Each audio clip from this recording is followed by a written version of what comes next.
Mark Cerny is the lead system architect of the PlayStation 4. He's been working on the project since 2007 unofficially, and was a leading proponent of the console's x86 architecture. Last week I sat down with him to talk about the PS4's future, and how the hardware will mature in those early years. You're probably the ideal person to answer this question going forward, because you know what's really in that box, because you've talked about it being accessible, but there's a lot of hidden depth. I want to talk about just maybe not the 10-year plan that the PS3 had, but the more immediate future. If you buy a PlayStation 4, how will that mature over those early years? So, year one, most of the titles aren't going to use that rich feature set. They will be great titles, but they will be leveraging very straightforward aspects of the system, such as graphics you can get from the very high bandwidth that we have.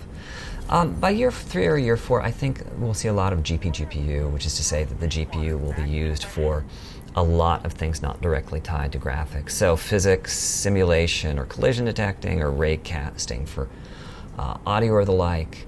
And usually when I talk about this, people say, wait, won't that make the graphics worse? Well, if you look at a frame and everything that's being done in that frame, a lot of phases within that frame, it's like a 1/30th of a second. Some of these phases don't really use all of the various modules within the GPU. So shadow map generation tends not to use ALU very much. So it's a really optimal time to be doing all of those other tasks. So most likely 3-4 years in, once you've taken time to study the architecture, you can improve the quality of your world simulation without decreasing the quality of your graphics. Well, do you think this will be the last generation of a console as a standalone box? 5, 7, 8, 10 years' time, will there be a possibility that this one day will be integrated into televisions? It is a very good question, and technology changes so quickly. I mean, all I can say is it looks like the future for this generation of consoles is very bright indeed.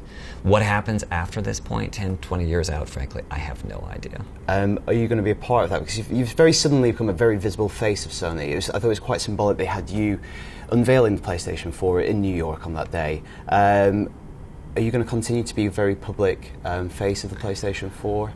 I think I'm going to get back to making games at this point. I mean, I really enjoyed having an opportunity to go after spending 5 years developing the hardware to have a chance to directly tell people about it. But right now I'm creative director for the first time on NAC, and that's a lot of fun, and probably going forward that sort of work is what I'll be focusing on.